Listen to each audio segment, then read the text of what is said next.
Hello जी, hello. कैसी है public? उम्मीद करता हूं मालिक सब लोग बहुत बढ़िया रहोगे। दोस्तों बहुत बहुत स्वागत है आप सभी प्यारे प्यारे बच्चों का आज के इस सेशन के अंदर। और मालिक जैसा कि थंबनेल देख के आपको पता चल चुका है, we are going to revise residential status in this entire video.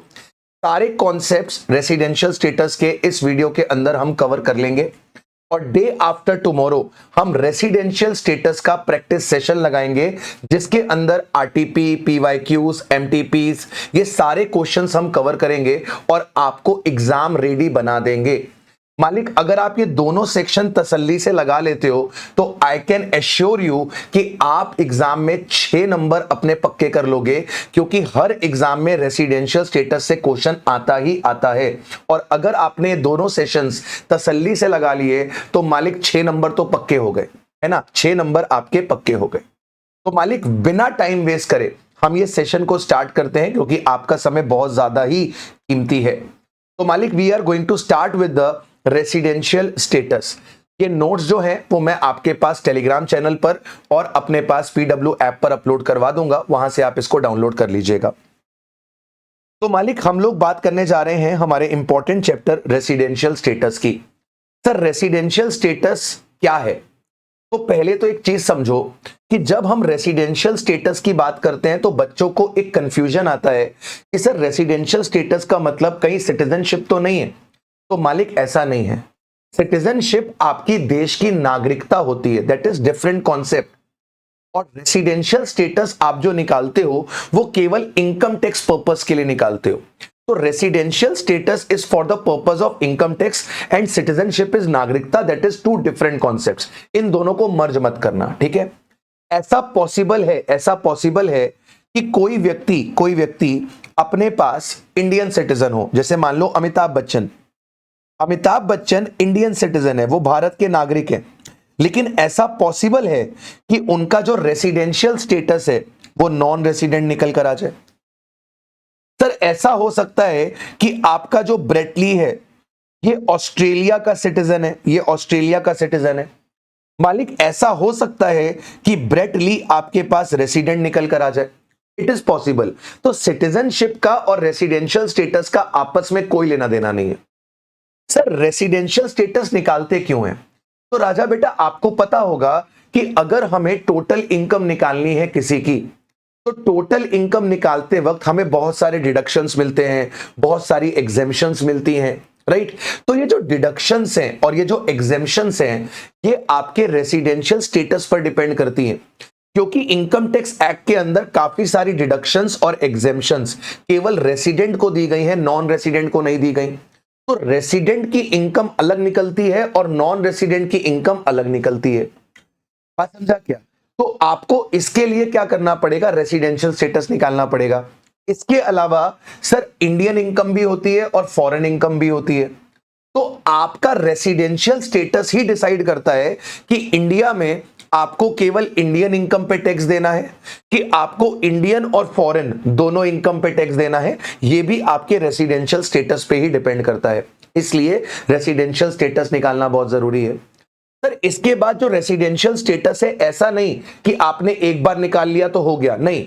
ये रेसिडेंशियल स्टेटस हर साल निकालना पड़ता है।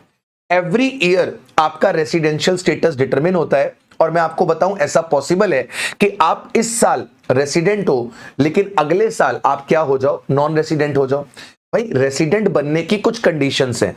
अगर आप कंडीशन सेटिस्फाई करोगे तो आप रेसिडेंट, सेटिस्फाई नहीं करोगे तो आप नॉन रेसिडेंट। तो ऐसा हो सकता है कि आपने इस साल कंडीशंस को सेटिस्फाई किया हो तो आप रेसिडेंट बन गए, अगले साल नहीं किया तो आप नहीं बने। I hope it is clear. Sir इसके बाद सवाल यह उठता है कि हमें रेसिडेंशियल स्टेटस किसका निकालना है? सवाल यह उठता है कि हमें रेसिडेंशियल स्टेटस जो निकालना है मालिक, वो रेसिडेंशियल स्टेटस हमें किसका निकालना है? रेसिडेंशियल स्टेटस हमें किसका निकालना है? तो मालिक आपको जो रेसिडेंशियल स्टेटस निकालना है वो पर्सन का निकालना है।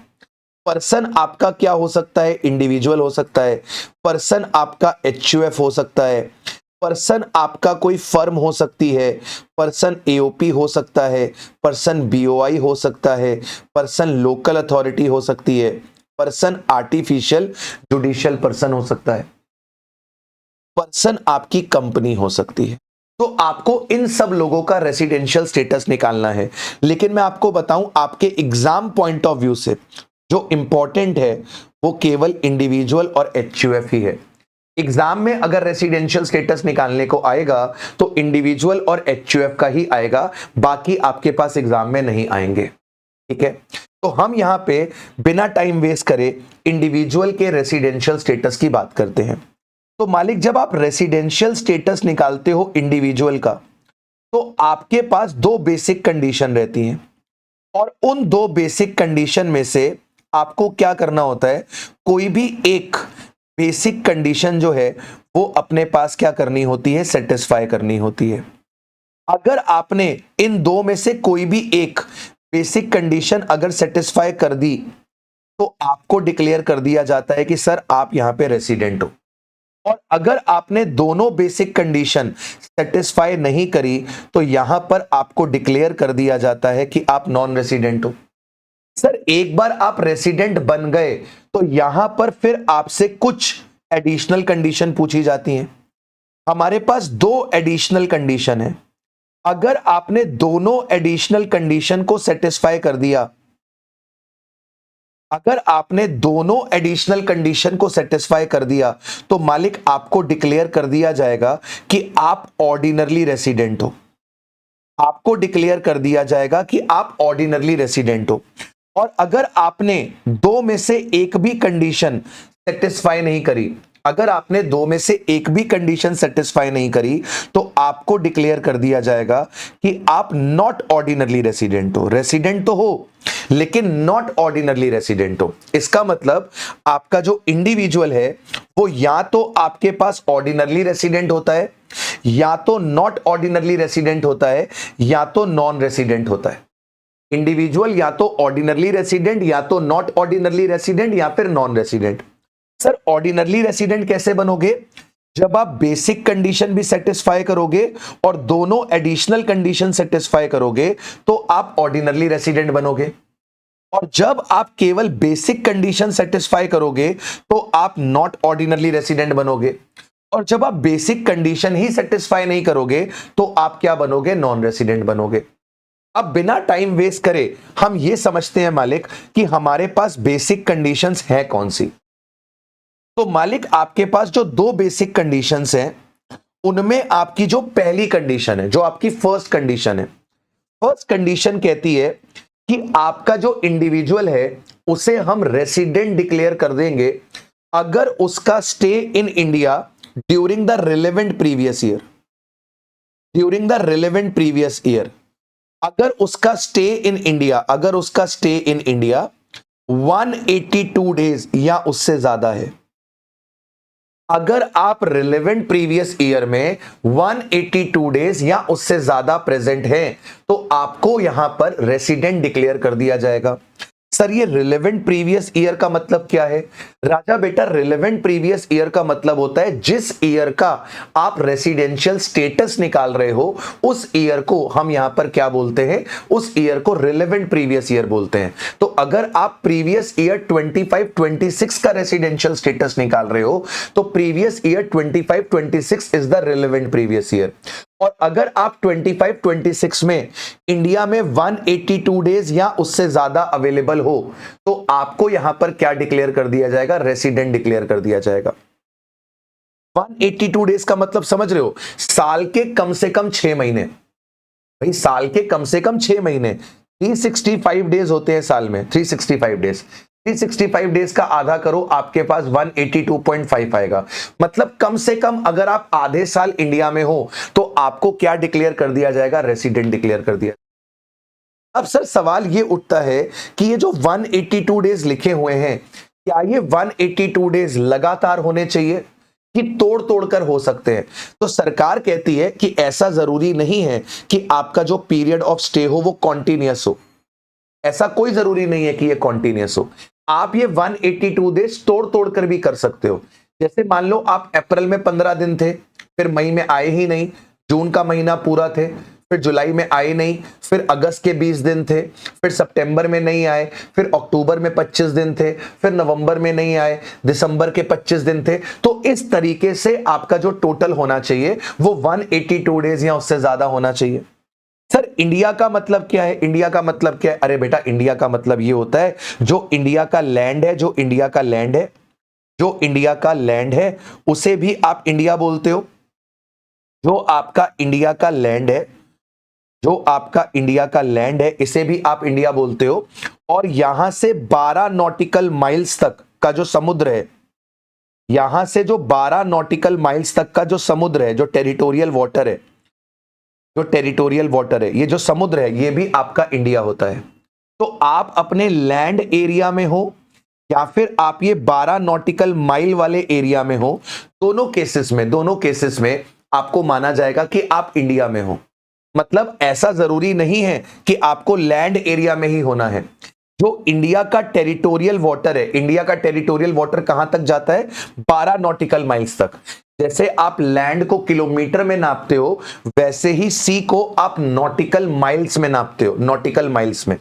तो सर आपका 12 नॉटिकल माइल्स तक का ये जो लैंड है, ये जो लैंड है, लैंड से 12 नॉटिकल माइल तक का जो एरिया है वो भी आपका इंडिया ही होता है। तो अगर आप यहां पर हो देन ऑल्सो आप इंडिया में हो, और अगर आप लैंड एरिया में हो देन ऑल्सो आप इंडिया में हो। सर ऐसा क्या जरूरी है कि हमें इंडिया में अपने प्लेस ऑफ बिजनेस पे आना है या प्लेस ऑफ रेसिडेंस में आना है? ऐसा भी कोई जरूरी नहीं है, इंडिया में होने चाहिए। प्लेस ऑफ बिजनेस पे हो नहीं हो फर्क नहीं पड़ता, रेसिडेंस में हो नहीं हो फर्क नहीं होता, इंडिया में होना चाहिए। अगर आप इंडिया में हो तो सर आपकी कंडीशन पूरी मान ली जाएगी।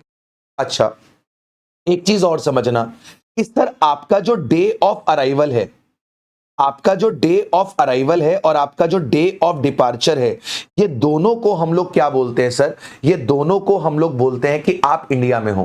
मेरी बात सुनना, आपका जो डे ऑफ अराइवल है और जो आपका डे ऑफ डिपार्चर है, ये दोनों को माना जाता है कि आप इंडिया में हो। डिपार्चर वाला दिन और अराइवल वाला दिन दोनों को कंसीडर करा जाता है कि आप कहां पर हो। सर दोनों को कंसीडर करा जाता है कि आप इंडिया में हो। तो जिस दिन आप इंडिया आए वो भी दिन आपका इंडिया में माना जाएगा, और जिस दिन आप इंडिया से गए वो भी दिन आपका इंडिया में माना जाएगा। ठीक है, तो पहली कंडीशन आपको समझ में आ गई कि रिलेवेंट प्रीवियस ईयर में आपको 182 डेज इंडिया में होना चाहिए। अगर आप पहली ही कंडीशन सेटिस्फाई कर देते हो तो मैं आपसे दूसरी कंडीशन नहीं पूछूंगा, जरूरत ही नहीं है ना, क्योंकि दो बेसिक कंडीशन में से एक सेटिस्फाई करनी है। अगर आपने पहली ही कंडीशन सेटिस्फाई कर दी तो मैं आपसे दूसरी कंडीशन कभी भी नहीं पूछूंगा, मैं आपको सीधे सीधे यहां पे रेसिडेंट डिक्लेयर कर दूंगा। लेकिन लेकिन लेकिन अगर आप अपने पास पहली कंडीशन को सेटिस्फाई नहीं करते हो तो फिर मैं आपसे दूसरी कंडीशन पूछूं। दूसरी कंडीशन क्या कहती है? दूसरी कंडीशन कहती है कि आपका रिलेवेंट प्रीवियस ईयर में जो स्टे होना चाहिए इन इंडिया वो कम से कम 60 डेज का होना चाहिए। दूसरी कंडीशन कह रही है कि रिलेवेंट प्रीवियस ईयर में आपको कम से कम इंडिया में 60 डेज होना चाहिए, प्लस प्लस प्लस प्लस पिछले 4 साल में आपको इंडिया में कम से कम 365 डेज होना चाहिए। मतलब सेकंड कंडीशन के अंदर दो पार्ट है। सेकंड कंडीशन के अंदर दो पार्ट है। सेकंड कंडीशन का पहला पार्ट कहता है कि रिलेवेंट प्रीवियस ईयर में आप कम से कम 60 डेज होने चाहिए, और रिलेवेंट प्रीवियस ईयर से जो पहले के आपके 4 साल हैं उसमें आपको कम से कम इंडिया में कितने दिन होना चाहिए? उसमें आपको कम से कम इंडिया में 365 डेज होना चाहिए। तो जैसे मान लो जी आपका रिलेवेंट प्रीवियस ईयर है 25-26, आप 25-26 का रेसिडेंशियल स्टेटस निकाल रहे हो, तो 25-26 में आपको कम से कम इंडिया में 60 डेज होना पड़ेगा। और इसके पहले के 4 साल, पहले के 4 साल कौन से हो गए सर? पहले के 4 साल 24-25, 23-24, 22-23 और 21-22। ये जो आपके पहले के 4 साल हैं, इन 4 सालों के अंदर आपके पास कितने दिन होने चाहिए सर? आपके पास कम से कम 365 डेज होने चाहिए, कम से कम, मिनिमम। अब फिर से वही बात की, ये जरूरी नहीं है कि आपका स्टे कॉन्टिन्यूअस हो, तोड़ तोड़ कर भी आप ये डेज पूरे कर सकते हो। मतलब क्यूमुलेशन में देखा जाएगा, क्यूमुलेटिव देखा जाएगा, एग्रीगेट देखा जाएगा। ये 60 डेज एग्रीगेट में देखा जाएगा, 365 डेज एग्रीगेट में देखा जाएगा। जरूरी नहीं है कि ये कॉन्टिन्यूअस हो। तो जब ये दोनों कंडीशंस आप पूरी करोगे, सेकंड कंडीशन में दो पार्ट है, जब आप ये दोनों पार्ट पूरे करोगे तभी आपकी सेकंड कंडीशन पूरी होगी।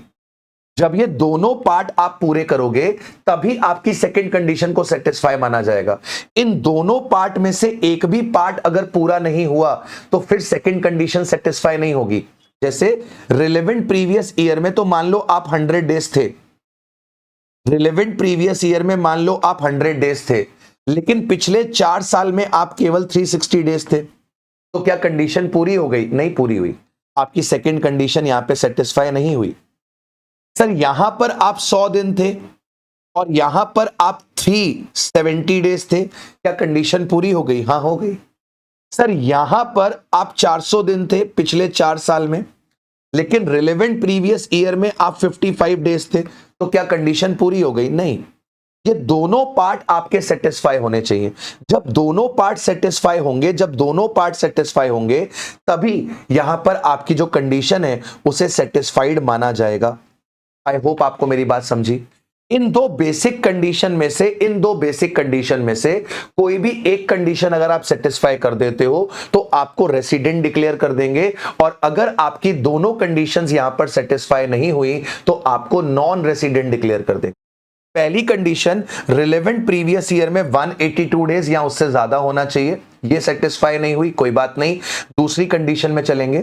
दूसरी कंडीशन कहती है कि रिलेवेंट प्रीवियस ईयर में 60 डेज होने चाहिए और पिछले 4 साल में 365 डेज होने चाहिए। दोनों पार्ट सेटिस्फाई कर दिए तो सेकंड कंडीशन पूरी। ठीक है, ओके। सर अब यहां पर हम लोग बात करते हैं, सर अब हम लोग यहां पर बात करते हैं एडिशनल कंडीशंस की। अब हम लोग यहां पर बात करते हैं मालिक अपने पास एडिशनल कंडीशन की। एडिशनल कंडीशन क्या कहती हैं? सर एडिशनल कंडीशन आपके पास कहती है, एडिशनल कंडीशन आपके पास कहती है, एडिशनल कंडीशन आपके पास कहती है,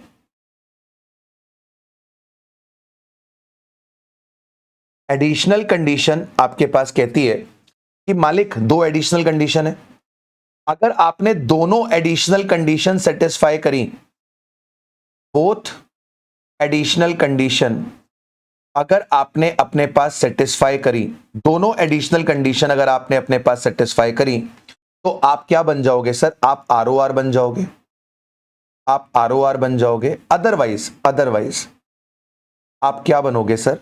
अदरवाइज आप नॉट ऑर्डिनरी रेसिडेंट बनोगे। आपको दोनों कंडीशन सेटिस्फाई करनी है। पहली कंडीशन क्या कहती है? पहली कंडीशन कहती है कि जो आपके प्रीसीडिंग 7 ईयर्स हैं, जो आपके प्रीसीडिंग 7 ईयर्स हैं, उनमें आपका स्टे इन इंडिया, उनमें आपका stay in India should be more than और इक्वल्स टू 730 डेज। पिछले 7 साल में आपका जो इंडिया में स्टे होना चाहिए, that should be more than और इक्वल टू 730 डेज। मतलब जैसे मान लीजिए आपने रिलेवेंट प्रीवियस ईयर में, रिलेवेंट प्रीवियस ईयर में, रिलेवेंट प्रीवियस ईयर में 25-26 में आपने बेसिक कंडीशन सेटिस्फाई कर दी है, 25-26 में आपने बेसिक कंडीशन सेटिस्फाई कर दी है, तो अब आपसे एडिशनल कंडीशन पूछी जाएगी। अब एडिशनल कंडीशन की पहली कंडीशन कहती है पिछले 7 साल, तो पिछले 7 साल कहां से शुरू होंगे? सर आपका रिवर्स कैलकुलेशन कर लो। सर आपका 24-25, आपका 24-25, आपका 23-24, आपका 22-23, 21-22, 20-21, 19-20, 18-19, 18-19, तो आपका 18-19 से लेकर 18-19 से लेकर 24-25 तक, 18-19 से लेकर आपका 24-25 तक, ये आपके प्रीसीडिंग 7 ईयर्स हैं, ये आपके प्रीसीडिंग 7 ईयर्स हैं। सर इन प्रीसीडिंग 7 ईयर में आपका जो स्टे होना चाहिए, इन प्रीसीडिंग 7 ईयर में जो आपका स्टे होना चाहिए वो कम से कम कितना होना चाहिए? वो कम से कम 730 डेज होना चाहिए। रिलेवेंट प्रीवियस ईयर को काउंट नहीं करना। रिलेवेंट प्रीवियस ईयर में तो बेसिक कंडीशन आपने सेटिस्फाई कर दी, रिलेवेंट प्रीवियस ईयर से पहले के जो 7 साल हैं उसमें आपको कम से कम इंडिया में 730 डेज होना चाहिए। अगर आप हो 730 डेज या उससे ज्यादा होना चाहिए, 730 डेज या उससे ज्यादा होना चाहिए। अगर आप हो तो आप पहली एडिशनल कंडीशन सेटिस्फाई करते और पहली एडिशनल कंडीशन आपने सेटिस्फाई कर दी, तो अब मैं आपसे दूसरी एडिशनल कंडीशन पूछूंगा।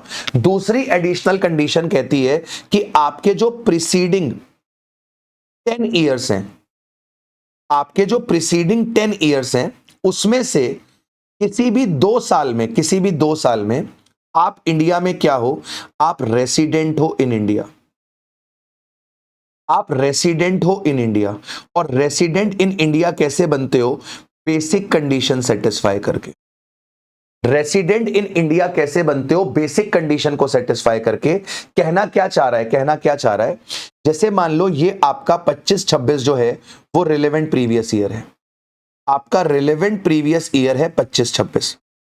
आपने 25-26 में बेसिक कंडीशन को सेटिस्फाई कर दिया, तो अब आपके पिछले 10 साल, तो मालिक पिछले 10 साल आपके कौन से होंगे? मालिक पिछले 10 साल आपके कौन से होंगे? सर आप 18-19 तक पहुंच गए थे, 17-18, 16-17 और 15-16। तो आपका 15-16 से लेकर 24-25 तक, 15-16 से लेकर 24-25 तक ये आपके पास क्या आ गए हैं सर? सर ये आपके पास प्रीसीडिंग 10 ईयर आ गए हैं। तो पिछले 10 सालों में इन 10 सालों में किसी भी 2 ईयर में एनी 2 ईयर आप क्या हो? एनी 2 ईयर में आप रेसिडेंट हो।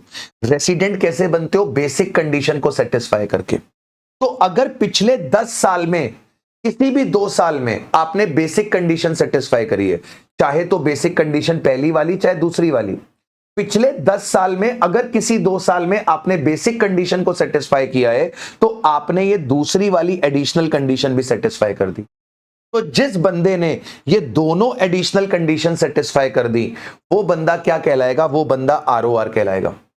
जिस बंदे ने ये दोनों एडिशनल कंडीशन सेटिस्फाई कर दी, वो बंदा क्या कहलाएगा? आरओआर कहलाएगा। और जिसने इन दोनों में से एक भी कंडीशन सेटिस्फाई नहीं करी, मालिक उसको आप क्या डिक्लेयर करोगे? सर उसको आप डिक्लेयर कर दोगे एनओआर। उसको आप क्या डिक्लेयर कर दोगे?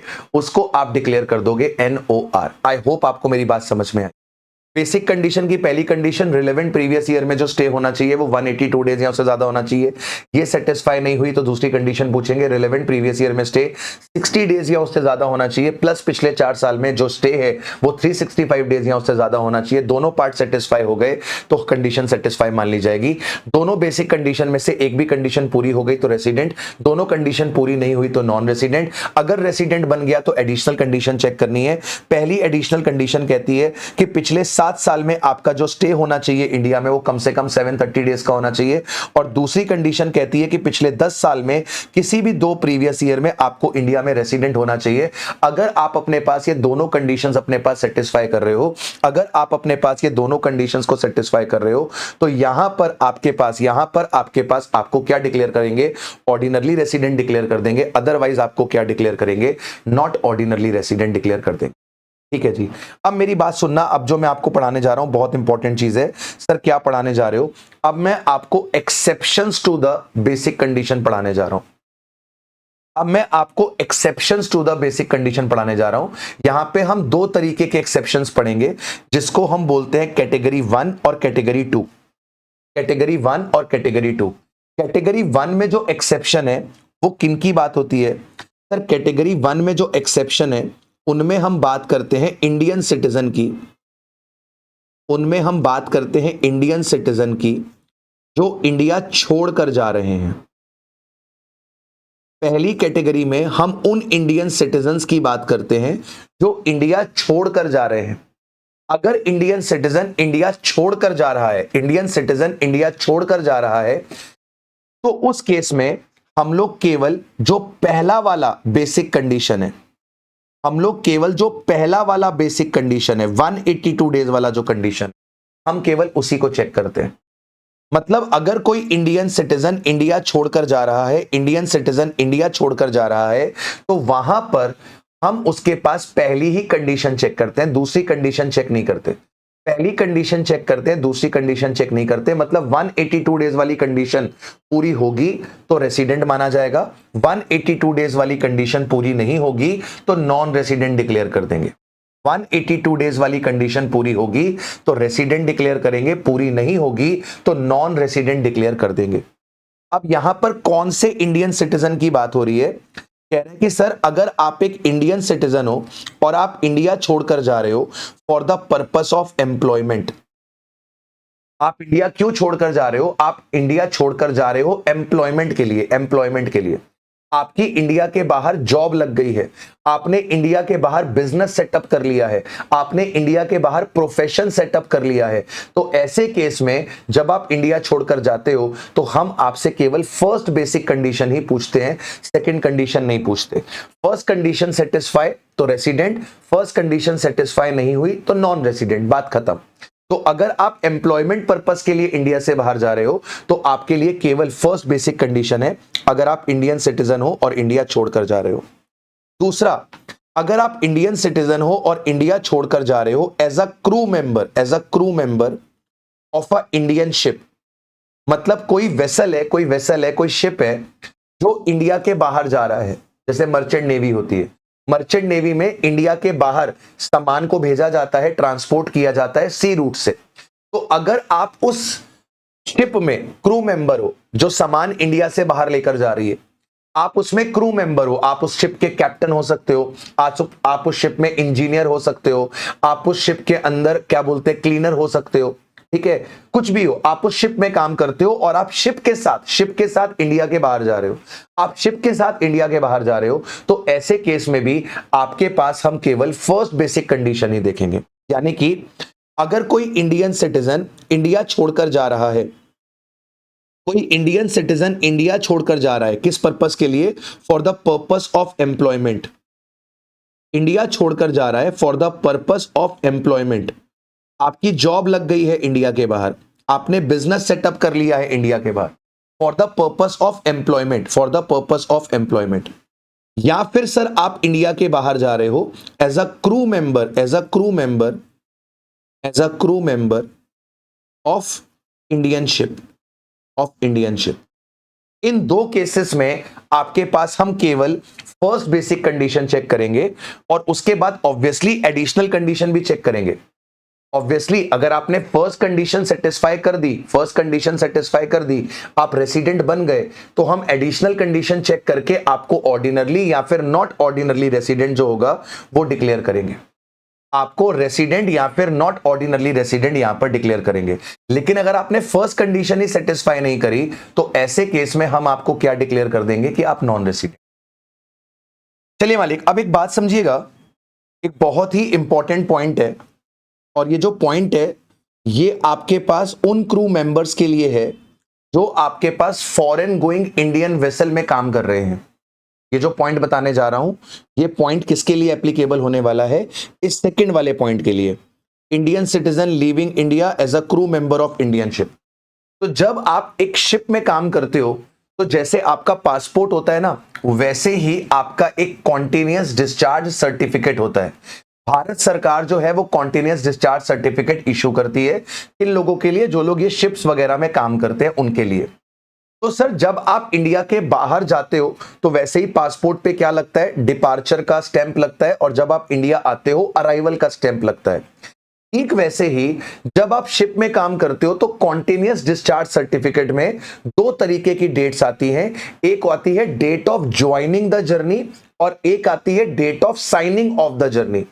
तो एक क्लैरिफिकेशन आ रखी है और उस क्लैरिफिकेशन में बताया गया है कि जो डेट ऑफ ज्वाइनिंग है और जो डेट ऑफ साइनिंग ऑफ है, as per continuous discharge certificate उसे कंसीडर करा जाएगा कि आप इंडिया में नहीं हो। तो सर डेट ऑफ ज्वाइनिंग और डेट ऑफ साइनिंग ऑफ माना जाएगा कि आप इंडिया में नहीं हो in the case of crew member of the foreign going ship. मतलब क्या है? जैसे मान लो क्वेश्चन आपको यह बताए कि आपने जो जर्नी है वो ज्वाइन करी है आपको जो डेट ऑफ ज्वाइनिंग दे रखी है, लेट से वो दे रखी है कि आपने 5 अगस्त 2025 को जर्नी ज्वाइन करी थी, मतलब स्टार्ट करी थी, और आपका जो डेट ऑफ साइनिंग ऑफ दे रखा है वो दे रखा है, मान लो जी 9 दिसंबर 2025। तो ऐसा माना जाएगा कि आप 5 अगस्त से लेकर 9 दिसंबर तक इंडिया में नहीं थे, आप आउटसाइड इंडिया थे। 5 अगस्त से लेकर 9 दिसंबर तक इंडिया नहीं माना जाएगा, माना जाएगा 5 अगस्त को आप इंडिया के बाहर थे, यानी कि इंडिया में आप 4 अगस्त तक ही थे, और 9 दिसंबर को भी आप इंडिया के बाहर थे, यानी कि 10 दिसंबर को आप इंडिया में थे। बात समझा? 5 अगस्त से 9 दिसंबर को माना जाएगा कि आप इंडिया में नहीं है। तो अगर आप डेज कैलकुलेट करोगे तो आपके पास अगस्त में कितने डेज आ जाएंगे? 5 तारीख से लेकर 31 तारीख तक 27 दिन आ जाएंगे। आपके सितंबर में पूरे 30 दिन आ जाएंगे, अक्टूबर में आपके पास 31 दिन आ जाएंगे, नवंबर में आपके पास 30 दिन आ जाएंगे, और दिसंबर में 9 तारीख तक आप इंडिया के बाहर थे, उसे बाहर माना जाएगा। तो इसे आप काउंट कर लोगे तो 27 प्लस 30 प्लस 31 प्लस 30 प्लस 9, 127 दिन माना जाएगा कि आप इंडिया में नहीं थे, आप आउटसाइड इंडिया थे। तो साल में कितने दिन होते हैं सर? साल में 365 दिन होते हैं। 365 दिन में से 127 दिन आप इंडिया में नहीं थे, 365 माइनस 127। इसका मतलब आप इंडिया में कितने दिन थे? आप इंडिया में 238 डेज थे। तो अगर आप इंडिया में 230 डेज थे, दैट मीन्स कि आपने फर्स्ट बेसिक कंडीशन क्या कर दी? सेटिस्फाई कर दी, आप रेसिडेंट बन गए। तो अब आपको क्या चेक करना पड़ेगा? अब आपको एडिशनल कंडीशन चेक करनी पड़ेंगी, और वो चेक करके डिसाइड करना पड़ेगा कि ये आरओआर है कि एनओआर है। ठीक है, ओके। ये मैंने आपको कैटेगरी 1 वाला एक्सेप्शन पढ़ाया। कैटेगरी 1 वाला एक्सेप्शन किसके ऊपर लग रहा है?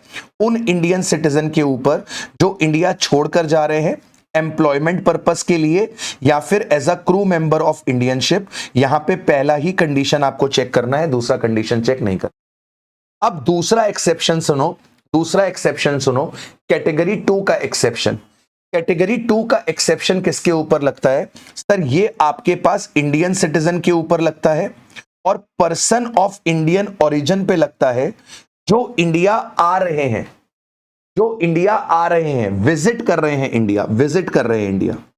तो अगर इंडियन सिटीजन, अगर इंडियन सिटीजन या फिर person of Indian origin visit कर रहा है इन इंडिया, विजिट कर रहा है इन इंडिया, तो ये भी आपके एक्सेप्शन में फॉल करेगा। नॉर्मल तरीके से आप इसका रेसिडेंशियल स्टेटस नहीं निकालोगे। जो तरीका अब मैं आपको बताने जा रहा हूं, उस तरीके से आप यहां पे रेसिडेंशियल स्टेटस निकालोगे। सर सबसे पहला सवाल ये आएगा कि sir person of Indian origin कौन होता है? किसको बोला जाता है पर्सन ऑफ इंडियन ओरिजिन? तो सरकार कहती है अगर इंडिविजुअल या फिर उसके पेरेंट्स, या फिर उसके पेरेंट्स, या फिर उसके grand parents, grand parents, grand parents में दादा भी कवर हो जाता है, दादी भी कवर हो जाती है, नाना भी कवर हो जाता है, और नानी भी कवर हो जाती है। अगर इन तीनों में से, इन तीनों में से इंडिविजुअल, उसके पेरेंट्स और उसके ग्रैंड पेरेंट्स, इन तीनों में से अगर किसी का भी बर्थ, अगर किसी का भी बर्थ आपके पास अनडिवाइडेड इंडिया में हुआ है, इन तीनों में से अगर किसी का भी बर्थ अगर अनडिवाइडेड इंडिया में हुआ है, तो उस केस में, उस केस में हम इंडिविजुअल को क्या डिक्लेयर कर देते हैं? हम इंडिविजुअल को डिक्लेयर कर देते हैं कि मालिक ये अपने पास पर्सन ऑफ इंडियन ओरिजिन है। मालिक ये अपने पास क्या है? पर्सन ऑफ इंडियन ओरिजिन है। सर अनडिवाइडेड इंडिया का मतलब क्या होता है राजा? अनडिवाइडेड इंडिया का मतलब होता है पार्टीशन से पहले का इंडिया, पार्टीशन से पहले का India, before partition, before partition, before partition. Partition India का कब हुआ था? हम बोलते हैं 15 अगस्त 1947, नहीं, पाकिस्तान बन गया था 14 अगस्त 1947 को। तो अगर किसी का जन्म अनडिवाइडेड इंडिया में हुआ है बिफोर 14 अगस्त 1947, मतलब आज का जो पाकिस्तान है और आज का जो बांग्लादेश है वो पहले इंडिया का पार्ट था। तो 1947, 14 अगस्त 1947 से पहले 14 अगस्त 1947 से पहले अगर आप पाकिस्तान में या बांग्लादेश में पैदा हुए हो तो बेसिकली आप अनडिवाइडेड इंडिया में पैदा हुए हो। आप अनडिवाइडेड इंडिया में पैदा हुए हो, तो आप और आपकी आने वाली 2 जनरेशन क्या बन जाएंगी? पर्सन ऑफ इंडियन ओरिजिन बन जाएंगी। जैसे मान लीजिए मिस्टर एक्स है, मान लीजिए मिस्टर एक्स है, ये इंग्लैंड के रहने वाले हैं, ये इंग्लैंड के रहने वाले हैं, he is a England citizen, इनका बर्थ भी इंग्लैंड में हुआ है। मिस्टर एक्स के पेरेंट्स, मिस्टर एक्स के पेरेंट्स, इनका जन्म मान लो ऑस्ट्रेलिया में हुआ है, इनका जन्म मान लो ऑस्ट्रेलिया में हुआ है, लेकिन मिस्टर एक्स के जो ग्रैंड पेरेंट्स हैं, इनके जो ग्रैंड पेरेंट्स हैं, मान लो उनका जन्म ढाका में हुआ है, ढाका आज की डेट में बांग्लादेश में है, इनका जन्म ढाका में हुआ है। कब हुआ है? लेट्स से 10 सितंबर 1942 को, 10 सितंबर 1942 को। मतलब ग्रैंड पेरेंट्स का जन्म कहां पर हुआ? अनडिवाइडेड इंडिया में हुआ। तो क्योंकि ग्रैंड पेरेंट्स का जन्म अनडिवाइडेड इंडिया में हुआ, तो यहां पे हम मिस्टर एक्स को क्या बोल देंगे कि मालिक मिस्टर एक्स जो हैं वो अपने पास पर्सन ऑफ इंडियन ओरिजिन है, वो अपने पास क्या है? पर्सन ऑफ इंडियन ओरिजिन है। तो अगर कोई भारत का नागरिक, इंडियन सिटीजन या फिर पर्सन ऑफ इंडियन ओरिजिन अगर इंडिया में विजिट कर रहे हैं, तो उनका आप रेसिडेंशियल स्टेटस, जो मैं तरीका बताने जा रहा हूं उसके हिसाब से निकालेंगे।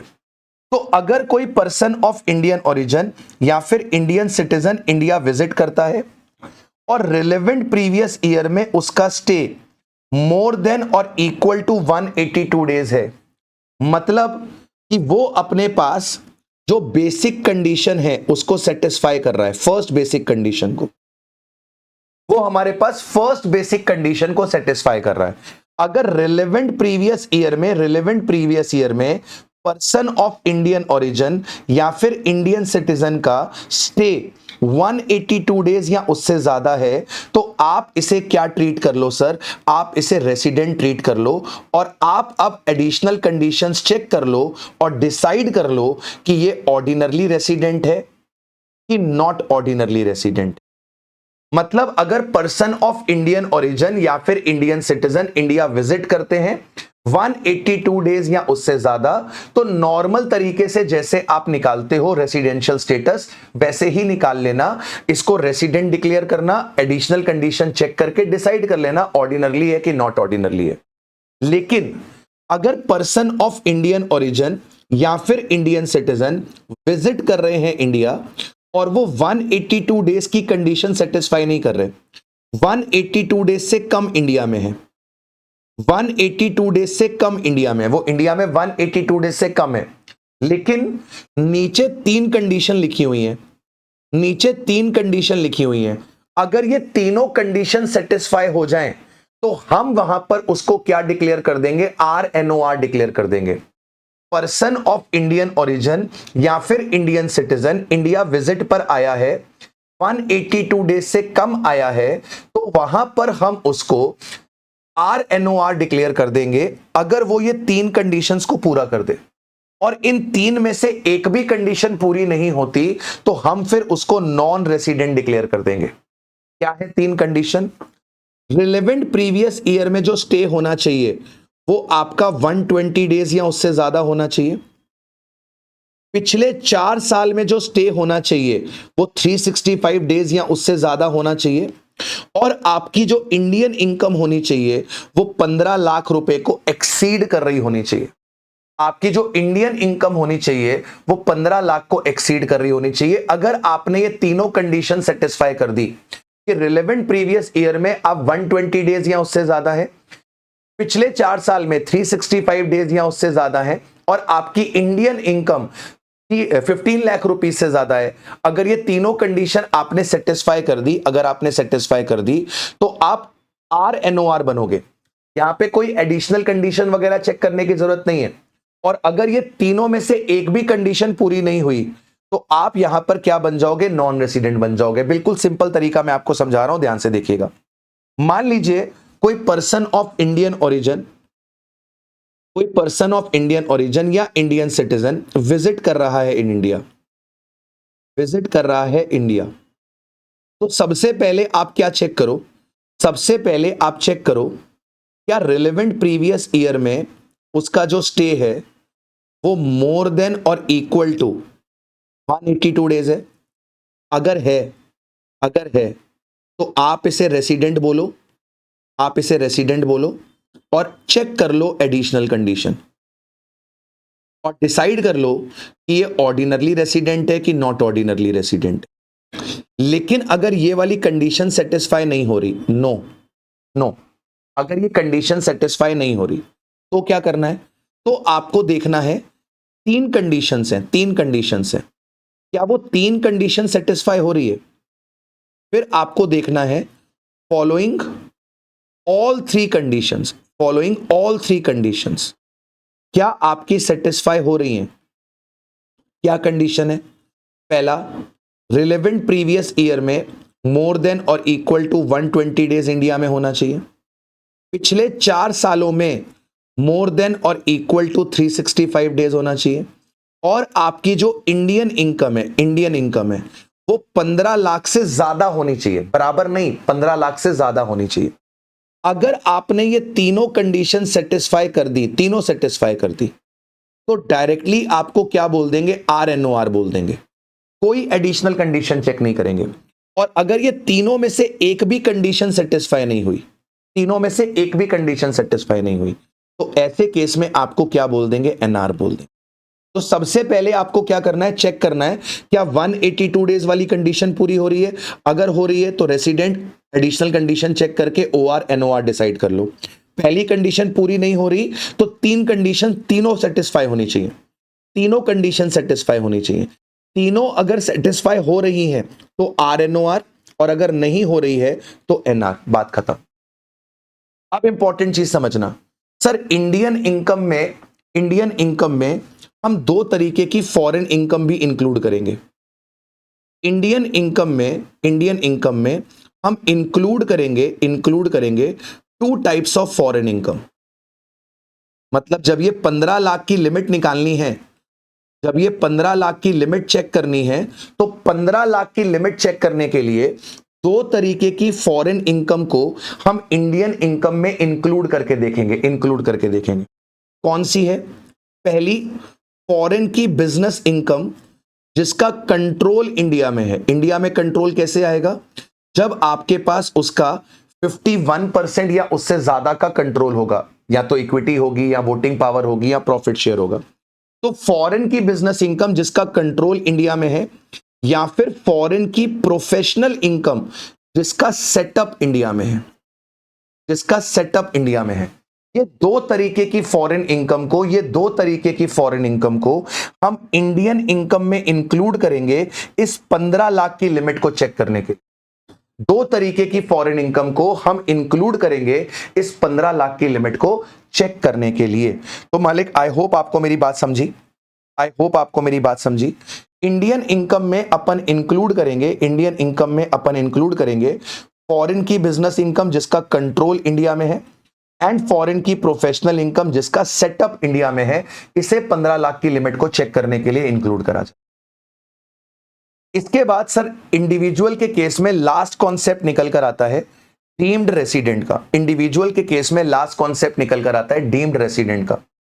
डीम्ड रेसिडेंट के केस में सरकार कहती है कि आपका number of days stay in India matter नहीं करता। आप कितने दिन इंडिया में थे, इससे कोई फर्क नहीं पड़ता। आप इंडिया आए भी थे कि नहीं आए थे, इससे भी फर्क नहीं पड़ता। आप इंडिया एक दिन के लिए आए थे या इंडिया आए ही नहीं थे, फर्क नहीं पड़ता। सरकार कह रही है हमारे पास 3 कंडीशंस हैं, अगर आप ये 3 कंडीशन सेटिस्फाई कर देते हो तो हम आपको यहां पर क्या मान लेंगे? डीम्ड रेसिडेंट मान लेंगे। और हमेशा याद रखना कि जब आप डीम्ड रेसिडेंट बनते हो तो आपका रेसिडेंशियल स्टेटस NOR निकलता है। जब भी आप डीम्ड रेसिडेंट बनते हो आपका रेसिडेंशियल स्टेटस NOR निकलता है, आपको NOR बोला जाता है। क्या है 3 condition? Sir, deemed resident Indian citizen को ही माना जाएगा। इंडियन सिटीजन के ऊपर ही डीम्ड रेसिडेंट के प्रोविजन लगते हैं। पर्सन ऑफ इंडियन ओरिजिन के ऊपर, पर्सन ऑफ इंडियन ओरिजिन के ऊपर डीम्ड रेसिडेंट के कॉन्सेप्ट्स एप्लीकेबल नहीं होते। पर्सन ऑफ इंडियन ओरिजिन के ऊपर डीम्ड रेसिडेंट के कॉन्सेप्ट एप्लीकेबल नहीं होते। तो पहला पॉइंट, आपका इंडियन सिटीजन होना चाहिए। दूसरा पॉइंट, आपकी जो इंडियन इनकम है वो 15 लाख को एक्सीड करनी चाहिए। जैसे अभी आपने ऊपर पढ़ा था, इंडियन इनकम 15 लाख से एक्सीड करनी चाहिए। और यहां पर भी जो इंडियन इनकम है उसमें फॉरेन की बिजनेस इनकम और फॉरेन की प्रोफेशनल इनकम जिसका कंट्रोल और सेटअप इंडिया में है उसे इंक्लूड करते हैं।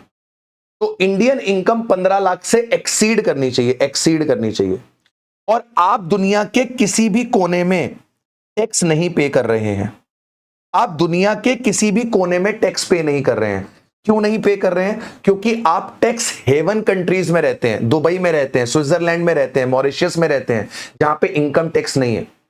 तो अगर आप एक इंडियन सिटीजन हो और आपकी इंडियन इनकम 15 लाख रुपए से ज्यादा की है और आप दुनिया के किसी भी कोने में टैक्स नहीं पे कर रहे, अगर आपने ये तीनों कंडीशन पूरी कर दी तो आपका number of days stay in India matter ही नहीं करेगा। आपको सीधे सीधे क्या डिक्लेयर कर दिया जाएगा? एनओआर डिक्लेयर कर दिया जाएगा। अगर ये तीन कंडीशन पूरी हो जाए, Indian citizen, Indian income 15 lakh से ज्यादा और दुनिया के किसी भी कोने में आप टैक्स पे नहीं कर रहे हो, अगर ये तीनों कंडीशन आप पूरी कर देते हो तो यहां पर आपको क्या डिक्लेयर कर दिया जाएगा? आपको एनओआर डिक्लेयर कर दिया जाएगा, राइट। इसी के साथ आपका जो इंडिविजुअल का रेसिडेंशियल स्टेटस है वो यहां पर समाप्त हो जाता है। अब बात करते हैं एचयूएफ के रेसिडेंशियल स्टेटस की। एचयूएफ का रेसिडेंशियल स्टेटस बिल्कुल छोटा सा प्यारा सा। सर एचयूएफ के केस में आपको देखना है कि एचयूएफ का कंट्रोल एंड मैनेजमेंट कहां पर है। एचयूएफ के केस में आपको देखना है कि एचयूएफ का कंट्रोल एंड मैनेजमेंट कहां पर है। अगर एचयूएफ का कंट्रोल एंड मैनेजमेंट होली या फिर पार्टली इंडिया में है, अगर कंट्रोल एंड मैनेजमेंट होली या फिर पार्टली इंडिया में है तो उस केस में आपकी एचयूएफ को हम रेसिडेंट बोल देंगे। और अगर आपका कंट्रोल 100% आउटसाइड इंडिया है, आपका कंट्रोल 100% आउटसाइड इंडिया है, तो ऐसे केस में हम आपकी एचयूएफ को क्या बोल देंगे? नॉन रेसिडेंट बोल देंगे। सर ये कंट्रोल एंड मैनेजमेंट से आपका क्या मतलब है? कंट्रोल एंड मैनेजमेंट से मतलब है जो आपके टॉप लेवल मैनेजमेंट के डिसीजंस होते हैं, जो आपके की डिसीजंस होते हैं, इंपॉर्टेंट डिसीजंस होते हैं बिजनेस को लेकर, वो कहां पर लिए जाते हैं। अगर बिजनेस के जो की डिसीजंस हैं, अगर एक भी डिसीजन इंडिया में लिया जा रहा है तो हम बोलेंगे कि control and management partly India में है तो आपकी एचयूएफ रेसिडेंट है। लेकिन सारे के सारे जो डिसीजंस है, की डिसीजंस है, वो इंडिया के बाहर लिए जाते हैं।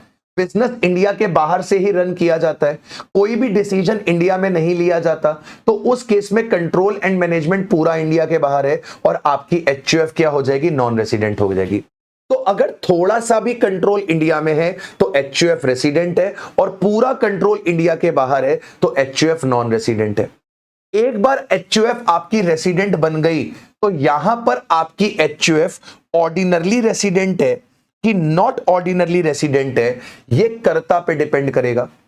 अगर आपका कर्ता एडिशनल कंडीशन सेटिस्फाई कर दे, पिछले 7 साल में आपका कर्ता इंडिया में 730 डेज या उससे ज्यादा अवेलेबल था, कर्ता पिछले 10 साल में किसी भी 2 साल में अगर रेसिडेंट है, अगर कर्ता हमारा ये 2 एडिशनल कंडीशन पूरी कर दे जो मैंने अभी आपको इंडिविजुअल के लिए बताई थी, जो अभी मैंने आपको इंडिविजुअल के लिए बताई थी, अगर आपका कर्ता ये एडिशनल कंडीशंस को सेटिस्फाई कर देता है तो मालिक उस केस में आपकी जो एचयूएफ है वो ऑर्डिनरली रेसिडेंट बन जाएगी। और कर्ता अगर ये 2 कंडीशंस को सेटिस्फाई नहीं कर पा रहा है तो उस केस में आपकी जो एचयूएफ है वो यहां पर क्या बन जाएगी जी? नॉट ऑर्डिनरली रेसिडेंट बन जाएगी। तो सर एचयूएफ का कंट्रोल एंड मैनेजमेंट होली या फिर पार्टली इंडिया में है तो रेसिडेंट, होली आउटसाइड इंडिया है तो नॉन रेसिडेंट। एक बार एचयूएफ रेसिडेंट बन गई तो चेक करना पड़ेगा कि कर्ता एडिशनल कंडीशन सेटिस्फाई कर रहा है कि नहीं कर रहा। अगर कर्ता एडिशनल कंडीशन को सेटिस्फाई कर रहा है तो आपकी एचयूएफ आरओआर, अदरवाइज एनओआर। इसके बाद मालिक आपके पास आता है residential status of firm, AOP और बीओआई। फर्म, एओपी और बीओआई, इसी में आप चाहो तो लोकल अथॉरिटी भी ऐड कर लो और इसी में आर्टिफिशियल जुडिशियल पर्सन भी ऐड कर लो। तो residential status of firm, AOP, BOI, local authority, artificial judicial person. अब मेरी बात समझना, आपका ऑर्डिनरली रेसिडेंट और नॉट ऑर्डिनरली रेसिडेंट का जो कॉन्सेप्ट है वो इंडिविजुअल और एचयूएफ में ही होता है। इंडिविजुअल और एचयूएफ के अलावा बाकी पर्संस या तो रेसिडेंट होते हैं या तो नॉन रेसिडेंट होते हैं, वहां पे ऑर्डिनरली नॉट ऑर्डिनरली का कॉन्सेप्ट नहीं होता। तो आपकी firm, AOP, BOI, local authority, artificial judicial person resident होगी अगर उसका कंट्रोल एंड मैनेजमेंट इंडिया में है। कंट्रोल एंड मैनेजमेंट का मतलब वही की डिसीजंस। अगर की डिसीजन होली या फिर पार्टली इंडिया में है तो आपका वो रेसिडेंट बन जाएगा। और अगर आपका control and management Holi outside India है, कंट्रोल एंड मैनेजमेंट आपका होली आउटसाइड इंडिया है, तो ऐसे केस में आपकी फर्म, एओपी, बीओआई क्या बन जाएगी? नॉन रेसिडेंट बन जाएगी। तो आप रेसिडेंट हो कि नॉन रेसिडेंट हो, कंट्रोल एंड मैनेजमेंट पर डिपेंड करेगा। थोड़ा सा भी कंट्रोल अगर आपका इंडिया में है तो आप यहां पर क्या बनोगे जी? आप यहां पर रेसिडेंट बनोगे। और अगर पूरा कंट्रोल इंडिया के बाहर है तो आप नॉन रेसिडेंट बनोगे। अब बात करते हैं रेसिडेंशियल स्टेटस ऑफ कंपनी की। रेसिडेंशियल स्टेटस ऑफ कंपनी की यहां पर हम बात कर लेते हैं। सर, कंपनी में दो तरीके की कंपनी आएगी, एक इंडियन कंपनी आएगी और एक फॉरेन कंपनी आएगी। सर, इंडियन कंपनी हमेशा always are resident. Indian company always resident, दिमाग नहीं लगाना। लेकिन जो फॉरेन कंपनी है वो इंडिया में रेसिडेंट मानी जाएगी अगर फॉरेन कंपनी का पोयम इंडिया में है। पोयम क्या होता है? Sir, place of effective management. Place of effective management, place of effective management अगर फॉरेन कंपनी का इंडिया में है तो उस केस में वो अपने पास रेसिडेंट बन जाएगी। और अगर फॉरेन कंपनी का पोयम इंडिया के बाहर है तो उस केस में वो नॉन रेसिडेंट बन जाएगी। सर, अब एक बात बताओ, ये प्लेस ऑफ इफेक्टिव मैनेजमेंट का मतलब क्या होता है? सर, इसका मतलब होता है majority of top level management decisions कहां पर हो रहे हैं? Majority of top level management decisions कहां पर हो रहे हैं? की decisions majority of top level management के डिसीजंस कहां पर हो रहे हैं? तो मेजॉरिटी ऑफ डिसीजंस अगर इंडिया में लिए जाते हैं तो पोयम इंडिया में है, और मेजॉरिटी ऑफ डिसीजंस अगर इंडिया के बाहर लिए जाते हैं तो उस केस में पोयम जो है वो आपका इंडिया के बाहर है। उस केस में आपका जो पोयम है वो इंडिया के बाहर है। चलिए भाई, अब बात करते हैं स्कोप ऑफ टोटल इनकम और टैक्स इंसिडेंस की। स्कोप ऑफ टोटल इनकम मतलब आपके हाथ में केवल इंडियन इनकम आएगी कि इंडियन और फॉरेन इनकम आएगी, इसको बोलेंगे स्कोप। स्कोप समझने से पहले आपको यह समझना पड़ेगा कि इनकम को इंडियन इनकम कब बोलते हैं और फॉरेन इनकम कब बोलते हैं। सर, ये डिसाइड करने के लिए इनकम इंडियन है कि फॉरेन है, हम दो चीजें देखते हैं। एक कि आपकी इनकम एक्रू और अराइज कहां पर हुई। एक्रू अराइज का मतलब क्या है? कि आपकी इनकम का सोर्स कहां पर है। आपकी इनकम का सोर्स कहां पर है, सोर्स कहां पर है। और दूसरा हम देखते हैं कि आपकी इनकम रिसीव कहां पर हुई, रिसीव कहां पर हुई। और जब हम रिसीव की बात करते हैं तो रिसीव का मतलब होता है फर्स्ट रिसीट से। फर्स्ट रिसीट से कि आपको पहली बार इनकम कहां पर रिसीव हुई, आपको पहली बार इनकम कहां पर रिसीव हुई, उससे मतलब होता है। तो अगर आपका एक्रू अराइज या फिर आपका रिसीव, मतलब अगर आपके इनकम का सोर्स या फिर आपकी इनकम की फर्स्ट रिसीट, इन दोनों में से कोई भी चीज अगर इंडिया में हो जाए तो आपकी इनकम इंडियन इनकम है। और अगर आपकी इनकम का सोर्स और आपकी इनकम की रिसीट दोनों इंडिया के बाहर है तो वो आपकी फॉरेन इनकम है। मतलब इन दोनों में से अगर कोई भी एक चीज इंडिया में आ जाए, इन दोनों में से अगर कोई भी एक चीज इंडिया में आ जाए तो वो आपके लिए क्या बन जाएगी जी? इंडियन इनकम बन जाएगी। इन दोनों में से कोई भी एक चीज जब इंडिया में आ जाए तो वो आपके लिए इंडियन इनकम बन जाएगी। और जब ये दोनों चीजें आपकी इंडिया के बाहर चली जाएंगी तो वो आपके लिए फॉरेन इनकम बन जाएगी। तो देखिए, अगर एक्रू अराइज इंडिया में हो, रिसीव इंडिया में हो, Indian income. Accrue arise India में हो, भले रिसीव इंडिया के बाहर हो, it is a Indian income. Accrue arise India के बाहर हो लेकिन रिसीव इंडिया में हो, अगेन इंडियन इनकम। लेकिन जब एक्रू अराइज भी इंडिया के बाहर हो और रिसीव भी इंडिया के बाहर हो तो उस केस में ये आपकी फॉरेन इनकम। हमेशा एक बात याद रखना, हमेशा एक बात याद रखना कि अगर आप पैसा इंडिया में रेमिट कर रहे हो, अगर आप पैसा इंडिया में रेमिट कर रहे हो, आउटसाइड इंडिया से आप पैसा इंडिया में रेमिट कर रहे हो, तो रेमिटेंस को हम रिसीव नहीं बोलते। अगर आप पैसा इंडिया में रेमिट कर रहे हो तो रेमिटेंस को हम लोग यहां पे रिसीव्ड नहीं बोलते। It is not a received in India, it is not received in India. इसको रिसीव्ड इन इंडिया नहीं माना जाता, क्योंकि रेमिटेंस का मतलब क्या होता है, पहले आपने पैसा इंडिया के बाहर रिसीव किया होगा, तभी तो आपने उसे इंडिया में भेजा होगा। रेमिटेंस जो होती है, रेमिटेंस जो होती है, इसको हम लोग सेकंड रिसीट बोलते हैं। रेमिटेंस का मतलब क्या है, सेकंड रिसीट। पहले आपको पैसा इंडिया के बाहर मिला होगा, बाद में आपने उस पैसे को इंडिया में भेजा।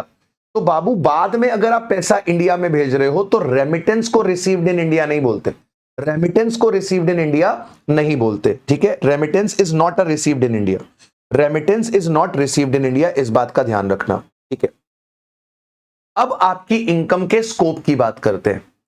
मालिक, अगर आपने इंडियन इनकम कमाई है तो आपका रेसिडेंशियल स्टेटस कुछ भी हो, आप चाहे ऑर्डिनरली रेसिडेंट हो, चाहे आप नॉट ऑर्डिनरली रेसिडेंट हो, चाहे आप नॉन रेसिडेंट हो, अगर आप इंडियन इनकम कमाओगे तो ये सभी के हाथ में क्या कर दी जाएगी, टैक्सेबल कर दी जाएगी। और अगर आप फॉरेन इनकम कमाते हो, फॉरेन इनकम कमाते हो, तो बाबू ध्यान से देखना कि अगर आप ऑर्डिनरली रेसिडेंट हो तो आपकी फॉरेन इनकम भी इंडिया में टैक्सेबल हो जाती है। तो अगर मान लो मैं अपने पास ऑर्डिनरली रेसिडेंट हूं, इंडिया में पैसा कमाता हूं 10 लाख रुपए और इंडिया के बाहर पैसा कमाता हूं 15 लाख रुपए, तो मुझे इंडिया में पूरे 25 लाख रुपए पे टैक्स देना पड़ेगा। इंडिया में मुझे पूरे 25 लाख पे टैक्स देना पड़ेगा। अगर आप इंडिया में ऑर्डिनरली रेसिडेंट हैं तो आपकी ग्लोबल इनकम टैक्सेबल होती है। दुनिया के किसी भी कोने में आप पैसा कमा लो, अगर आप ऑर्डिनरली रेसिडेंट हो तो उस पे आप इंडिया में टैक्स का पेमेंट करोगे। इसके बाद सर, अगर आप नॉन रेसिडेंट हो, अगर आप नॉन रेसिडेंट हो तो आपके हाथ में फॉरेन इनकम जो है वो टैक्सेबल नहीं होगी। आपके हाथ में फॉरेन इनकम जो है वो टैक्सेबल नहीं होगी। लेकिन अगर आप नॉट ऑर्डिनरली रेसिडेंट हो तो जनरली फॉरेन इनकम आपके हाथ में टैक्सेबल नहीं है। जनरली फॉरेन इनकम आपके हाथ में टैक्सेबल नहीं है, लेकिन दो तरीके की जो फॉरेन इनकम है वो आपके हाथ में टैक्सेबल होगी। एक बिजनेस इनकम जिसका कंट्रोल इंडिया में है, और एक प्रोफेशनल इनकम जिसका सेटअप इंडिया में है। मतलब क्या है, जैसे मान लीजिए आपके पास सिंगापुर में एक बिजनेस है, मान लीजिए आपके पास सिंगापुर में एक बिजनेस है, सिंगापुर में एक बिजनेस है, ठीक है जी, आपका सिंगापुर में बिजनेस है, सिंगापुर में बिजनेस है, ठीक है। यहां पर आपने प्रॉफिट कमाया, मान लो 5 लाख रुपए का, और ये 5 लाख रुपए आपको रिसीव भी कहां पर हो गए सर, ये 5 लाख रुपए आपको रिसीव भी सिंगापुर में हो गए, ये आपको रिसीव भी सिंगापुर में हो गए, ठीक है। अब मेरी बात ध्यान से सुनिएगा, आपका बिजनेस सिंगापुर में है, मतलब आपका पैसा एक्रू अराइज इंडिया के बाहर हो रहा है, आपके इनकम का सोर्स इंडिया के बाहर है, रिसीव भी सिंगापुर में हो रहा है, मतलब कि रिसीव भी आउटसाइड इंडिया हो रहा है, रिसीव भी आउटसाइड इंडिया हो रहा है, मतलब एक्रू अराइज भी इंडिया के बाहर है और रिसीव भी इंडिया के बाहर है। यानी कि ये आपके पास कौन सी इनकम हो गई सर, ये आपके पास फॉरेन इनकम हो गई, ये आपके पास फॉरेन इनकम हो गई, ठीक है। अगर क्वेश्चन में सिर्फ इतना ही लिखा हुआ है, क्वेश्चन में सिर्फ इतना ही लिखा हुआ है, तो ऐसे केस में ये फॉरेन इनकम किसके हाथ में टैक्सेबल होगी सर ये फॉरेन इनकम आरओआर के हाथ में टैक्सेबल हो जाएगी, आरओआर के हाथ में टैक्सेबल हो जाएगी। एनओआर और एनआर के हाथ में ये अपने पास टैक्सेबल नहीं होगी, एनओआर और एनआर के हाथ में ये टैक्सेबल नहीं होगी। लेकिन इसी क्वेश्चन को अगर मैं थोड़ा सा चेंज कर दूं, इसी क्वेश्चन को अगर मैं थोड़ा सा चेंज कर दूं और मैं आपसे कहूं कि ये सिंगापुर के बिजनेस का कंट्रोल इंडिया में है, आपसे मैं ये कह दूं कि इसका जो कंट्रोल है, कंट्रोल इंडिया में है, इस सिंगापुर के बिजनेस को इंडिया से कंट्रोल किया जाता है, इसका कंट्रोल इंडिया में है, कंट्रोल इंडिया में है। तो अब क्या होगा सर, ये रहेगी तो फॉरेन इनकम ही रहेगी, तो फॉरेन इनकम ही आरओआर के हाथ में टैक्सेबल होगी, एनओआर के हाथ में, एनओआर के हाथ में भी टैक्सेबल होगी, लेकिन एनआर के हाथ में टैक्सेबल नहीं होगी। इस पे आपका एनओआर भी टैक्स देगा, आरओआर भी टैक्स देगा, लेकिन एनआर टैक्स नहीं देगा। क्यों देगा? क्योंकि सर फॉरेन बिजनेस का कंट्रोल इंडिया में है, इंडिया से मैनेज करा जा रहा है। तो सरकार कह रही है कि नॉट ऑर्डिनरी रेसिडेंट के हाथ में भी टैक्सेबल। सेम इसी तरीके से मान लीजिए आपका दुबई में एक सीए का फर्म है, मान लो आपका दुबई में एक सीए का फर्म है, वहां से आप प्रॉफिट कमाते हो, वहां से आप प्रॉफिट कमाते हो, मान लो जी 10 लाख का, वो आपको रिसीव भी दुबई में होता है, वो आपको रिसीव भी दुबई में होता है। मतलब कि ये आपकी कौन सी इनकम है?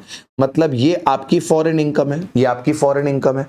क्योंकि सर आपका एक्रू अराइज कहां पर हो रहा है? सर एक्रू अराइज दुबई में हो रहा है, एक्रू अराइज दुबई में हो रहा है, रिसीव भी दुबई में हो रहा है, तो सर ये आपके लिए फॉरेन इनकम है। लेकिन अगर मैं आपसे कहूं कि आपका CA firm setup in India है, दुबई में आपने ब्रांच खोली है, आप इंडिया में सीए हो, आप इंडिया में सीए हो, इसीलिए आप दुबई में ब्रांच खोल पाए। अगर आप इंडिया में सीए ना होते तो दुबई में आपकी ब्रांच ना होती। तो आपका प्रोफेशन सेटअप इन इंडिया है, आपका प्रोफेशन सेटअप इन इंडिया है। तो ऐसे केस में जो ये 10 लाख रुपए हैं वो क्या हो जाएगा सर? ऐसे केस में आपके ये 10 लाख रुपए आरओआर और एनओआर के हाथ में टैक्सेबल हो जाएंगे और आपके एनआर के हाथ में ये टैक्सेबल नहीं होंगे। ठीक है, तो दो तरीके की फॉरेन इनकम जो होती है वो नॉट ऑर्डिनरली रेसिडेंट के हाथ में टैक्सेबल होती है। एक बिजनेस इनकम जिसका कंट्रोल इंडिया में है, एक प्रोफेशनल इनकम जिसका सेटअप इंडिया में है। इन दो फॉरेन इनकम के अलावा कोई तीसरी फॉरेन इनकम है तो वो कभी भी एनओआर के हाथ में टैक्सेबल नहीं। ठीक है, चलिए अब इसके बाद अगला एक इंपॉर्टेंट सेक्शन निकल कर आता है, income deemed to accrue arise in India. Income deemed to accrue arise in India मतलब ऐसा माना जाएगा कि ये इंडियन इनकम है, ऐसा माना जाएगा कि ये इंडियन इनकम है। और अगर ऐसा माना जाएगा कि ये इंडियन इनकम है, ऐसा माना जाएगा कि अगर ये इंडियन इनकम है, तो उस केस में क्या होगा? उस केस में क्या होगा? अगर इसे माना जाएगा कि ये इंडियन इनकम है तो बेटा ये ऑलवेज टैक्सेबल होगी, ये ऑलवेज टैक्सेबल होगी।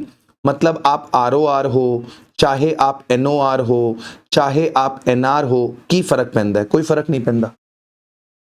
फिर ये आपके पास हमेशा क्या होगी मालिक? फिर ये आपके पास हमेशा टैक्सेबल करी जाएगी।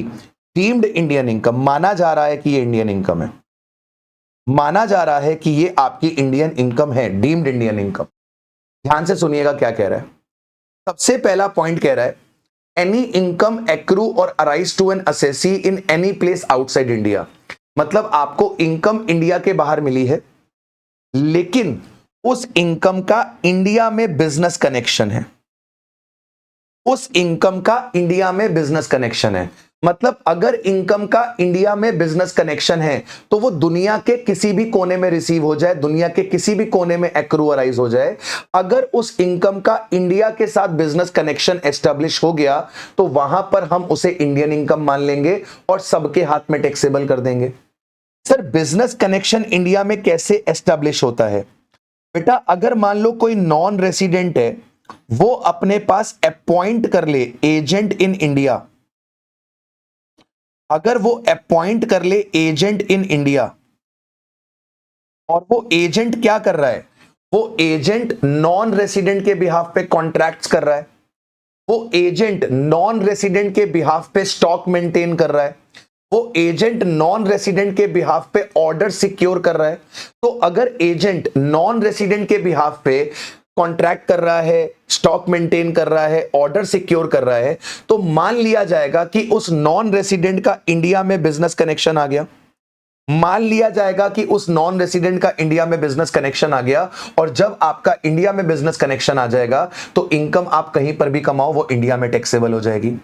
लेकिन सरकार ने कुछ केसेस बताए जहां पर कहा कि बिजनेस कनेक्शन इन इंडिया नहीं माना जाएगा, और बिजनेस कनेक्शन इन इंडिया नहीं माना जाएगा तो section number 9 deemed Indian income वाला कॉन्सेप्ट भी नहीं लगेगा। जैसे आप इंडिया में परचेस करते हो एक्सपोर्ट करने के लिए, इंडिया में परचेस करते हो आप एक्सपोर्ट करने के लिए, तो सिर्फ इंडिया से रॉ मटेरियल खरीदना, इंडिया से माल खरीदना, इंडिया से माल खरीदना एक्सपोर्ट करने के लिए बिजनेस कनेक्शन इन इंडिया नहीं होता। वहां पर हम आपके ऊपर सेक्शन नंबर 9 नहीं लगाएंगे। जैसे मान लो जॉन यूएसए का है, उसने इंडिया से शुगर परचेस करी और सिंगापुर में एक्सपोर्ट कर दी, तो इंडिया से शुगर खरीद के सिंगापुर में एक्सपोर्ट करी तो प्रॉफिट कमाया होगा। मान लो 50 रुपए किलो में खरीदी और 55 रुपए किलो में बेच दी, तो 5 रुपए का प्रॉफिट कमाया। तो क्या इस प्रॉफिट को इंडियन इनकम मान लोगे? नहीं, इस प्रॉफिट को इंडियन इनकम नहीं मानोगे। इंडिया से परचेस किया एक्सपोर्ट करने के लिए, इसे बिजनेस कनेक्शन नहीं माना जाता। इसके बाद कहता है कि अगर आप इंडिया में न्यूज कलेक्शन का काम कर रहे हो, इंडिया में अगर आप न्यूज कलेक्शन का काम कर रहे हो जिसका ट्रांसमिशन आप इंडिया के बाहर करोगे, तो इसे भी आपका बिजनेस कनेक्शन इन इंडिया नहीं माना जाएगा। जैसे मान लो यूएसए का कोई न्यूज चैनल है, उसने इंडिया में कोई न्यूज कलेक्ट करी, लेट्स से मोदी जी का कोई अपने पास बढ़िया सी स्पीच चल रही थी, अभी वो एआई समिट चल रहा है, तो उस एआई समिट की वीडियो क्लिप्स जो है वो उन्होंने अपने यूएसए में डिस्प्ले करी, तो क्या उस डिस्प्ले को, उस ट्रांसमिशन को कि आपने इंडिया की न्यूज यूएसए में दिखाई, तो क्या बिजनेस कनेक्शन इन इंडिया हो जाएगा? नहीं होगा। सर अगर आप इंडिया में आके फिल्म की शूटिंग कर रहे हो, इंडिया में आके फिल्म की शूटिंग कर रहे हो और आप एक फॉरेन सिटीजन हो, तो क्या उस केस में आपका बिजनेस कनेक्शन इंडिया माना जाएगा? नहीं। सर आप एक फॉरेन की फर्म हो और आपका कोई भी पार्टनर ना तो इंडियन सिटीजन है ना तो रेसिडेंट है, क्या बिजनेस कनेक्शन माना जाएगा? नहीं माना जाएगा। जो फिल्म की शूटिंग करने आई है वो एक फॉरेन की कंपनी है और उस कंपनी का कोई भी शेयर होल्डर ना तो इंडियन सिटीजन है ना तो रेसिडेंट है, तो क्या यहां पे बिजनेस कनेक्शन माना जाएगा? नहीं माना जाएगा। तो अगर कोई फॉरेन सिटीजन इंडिया में आके फिल्म की शूटिंग करता है, फॉरेन कंपनी इंडिया में आके शूटिंग करती है, फॉरेन फर्म आके इंडिया में शूटिंग करती है, तो business connection in India establish नहीं होता। सर मान लो जी आप एक फॉरेन कंपनी हो और आप क्या करते हो, डायमंड्स में डील करते हो, माइनिंग करते हो डायमंड्स की, और आपने माइनिंग करके जो डायमंड्स निकाले हैं अनकट और अनएसॉर्टेड डायमंड्स, मतलब जो रॉ डायमंड्स होते हैं, आप रॉ डायमंड्स का क्या कर रहे हो सर? एग्जीबिशन कर रहे हो, उसका डिस्प्ले कर रहे हो। आप रॉ डायमंड्स का डिस्प्ले कर रहे हो उन जगहों पर जिसको सेंट्रल गवर्नमेंट ने नोटिफाई किया है। तो merely display of the uncut and unassorted diamond does not lead to business connection।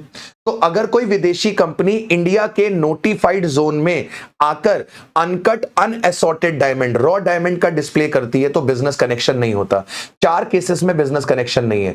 India में परचेस कर रहे हो एक्सपोर्ट करने के लिए, दूसरा इंडिया में फिल्म की शूटिंग कर रहे हो, तीसरा इंडिया में न्यूज कलेक्ट कर रहे हो जिसको ट्रांसमिट करोगे इंडिया के बाहर, चौथा फॉरेन कंपनी हो और इंडिया में अनकट अनएसॉर्टेड यानी कि रॉ डायमंड का डिस्प्ले कर रहे हो, तो बिजनेस कनेक्शन इन इंडिया नहीं है। इसके बाद कहता है सर अगर मान लो आपके पास कोई प्रॉपर्टी, कोई असेट, कोई सोर्स इंडिया में है, आपके पास कोई असेट, कोई प्रॉपर्टी, कोई सोर्स इंडिया में है, तो वहां से होने वाली इनकम इंडियन इनकम होगी। जैसे मान लो आपके पास मुंबई में कोई हाउस प्रॉपर्टी है, उसका रेंट है, रेंट भले आपको इंडिया के बाहर मिले, क्योंकि प्रॉपर्टी इंडिया में है तो वो हमेशा इंडियन इनकम मानी जाएगी। आपके पास इंडिया के डिबेंचर्स है, वहां पे आपको इंटरेस्ट मिल रहा है, तो क्योंकि डिबेंचर्स इंडियन कंपनी के हैं, वहां पर जो इंटरेस्ट आएगा that will always be deemed as Indian income. तो किसी भी असेट का, किसी भी प्रॉपर्टी का, किसी भी सोर्स का अगर कनेक्शन इंडिया के साथ है तो वहां से होने वाली इनकम भी इंडियन इनकम हो जाएगी।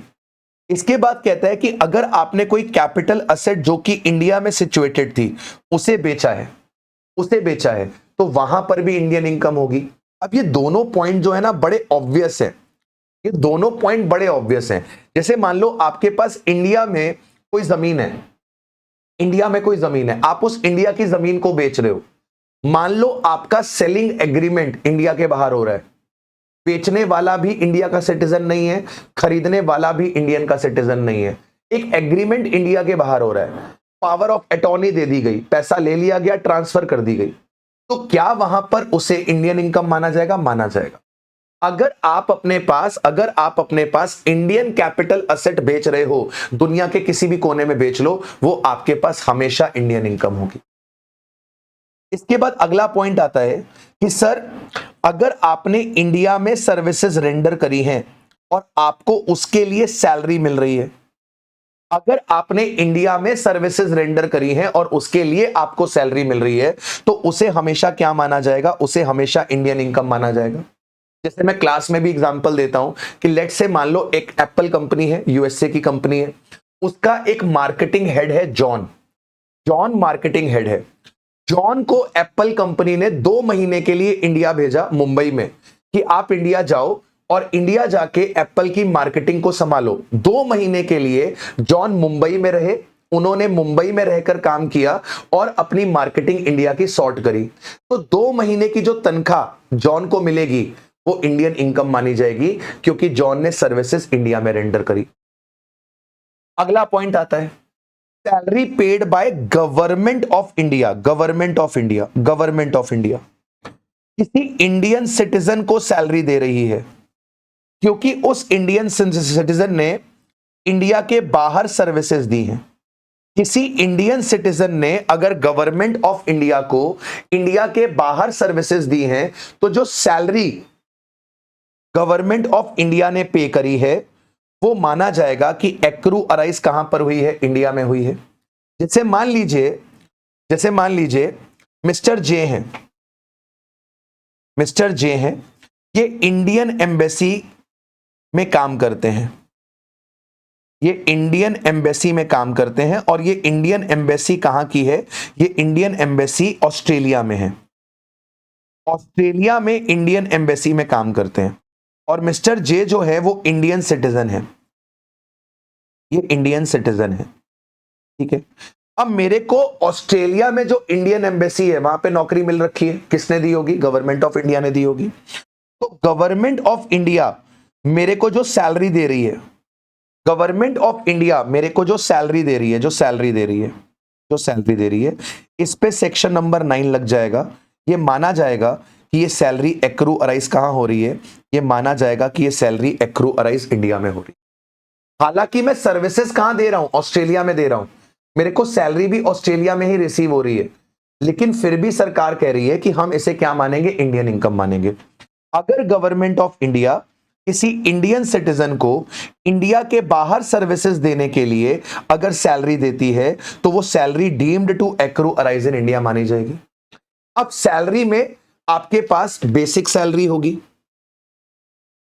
आपके पास कुछ अलाउंसेस होंगे, आपके पास कुछ परक्यूजिट्स होंगे। तो सरकार कहती है कि ये जो बेसिक सैलरी हम पे कर रहे हैं मिस्टर जे को, इसको तो हम टैक्सेबल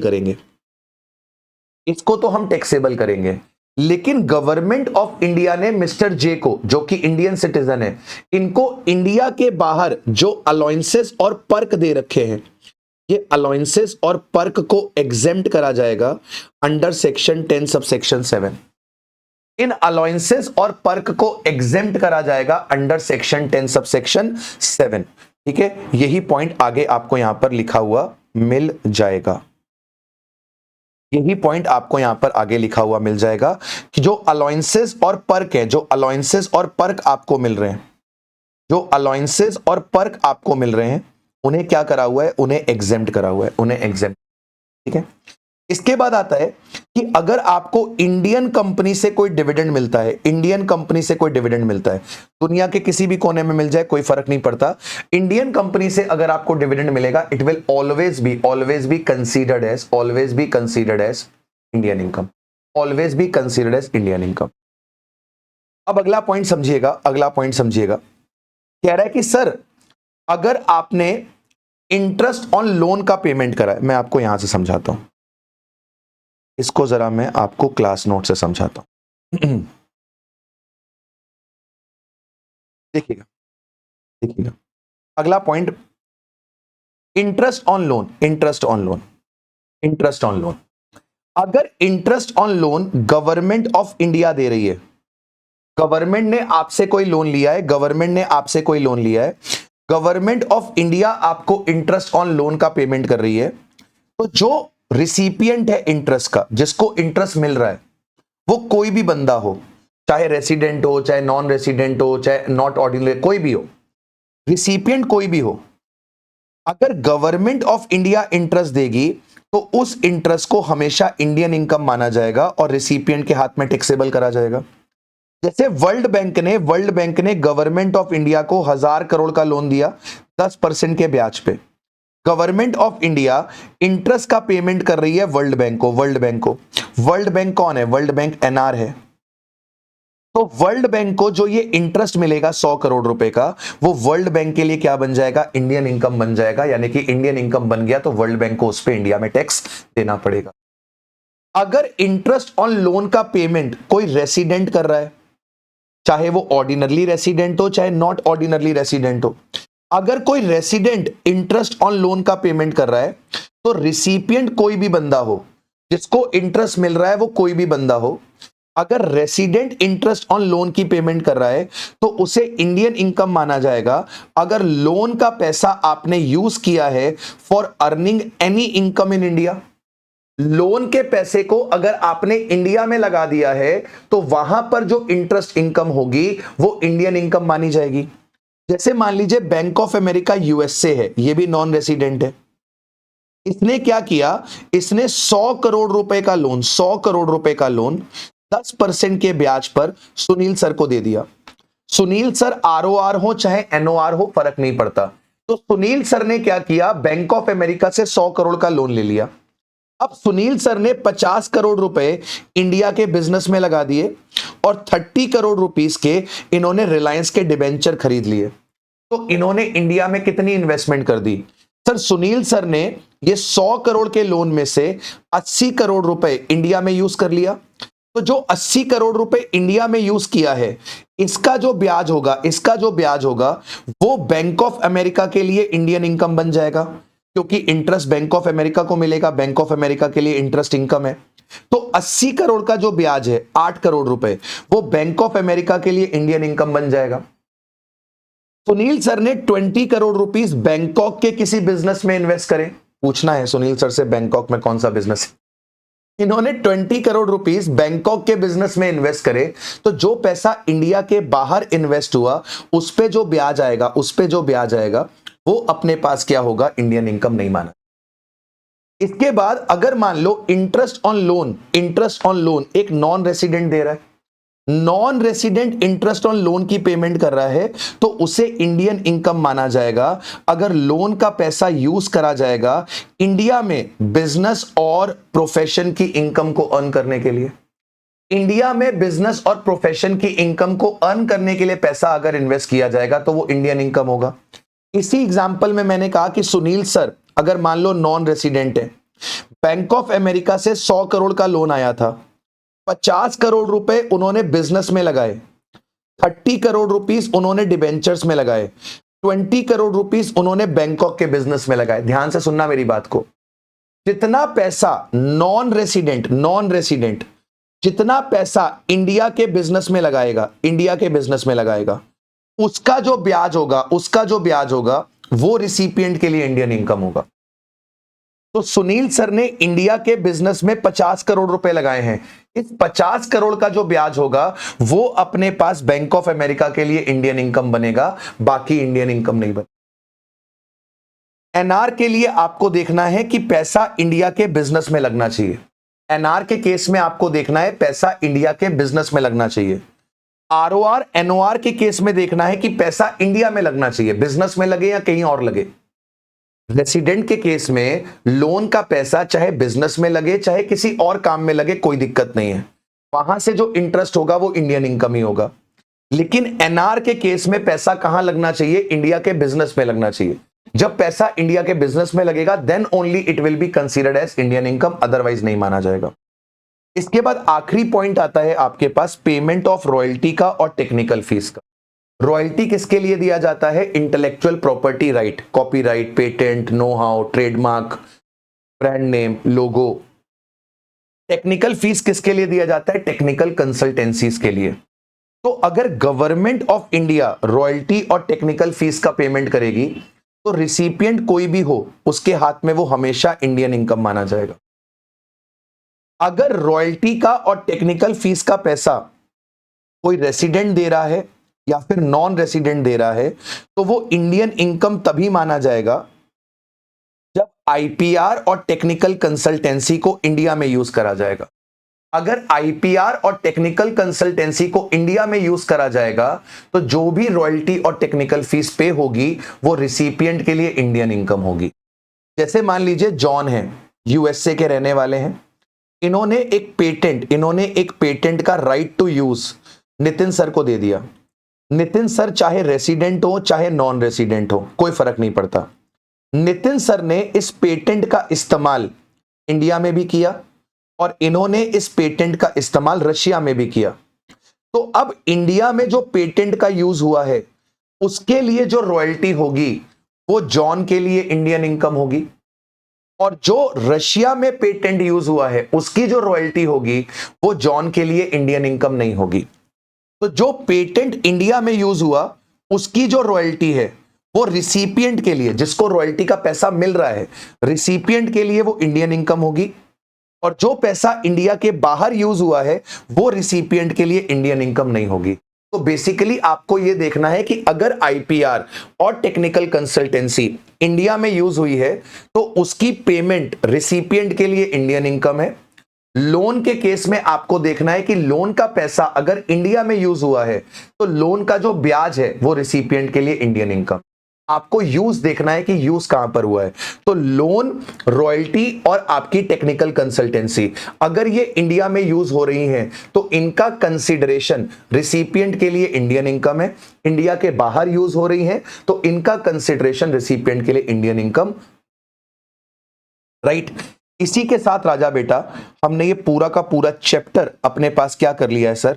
पूरा का पूरा चैप्टर अपने पास रिवाइज कर लिया है बहुत ही सिस्टमैटिक तरीके से, तसल्ली से। तो आई होप आपने ये सेशन एंजॉय किया होगा। अगर एंजॉय किया है राजा बेटा तो जरूर से आप कमेंट करना। आपका कमेंट पढ़ के मेरे को अच्छा लगता है।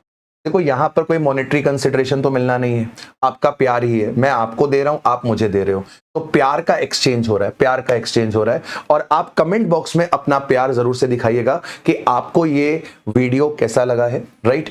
मैं आपके सारे कमेंट्स पढ़ता हूं, मुझे बहुत बहुत बहुत अच्छा लगता है, राइट। तो जो भी बच्चा कमेंट करेगा वो मेरे दिल के बहुत पास होगा, ठीक है।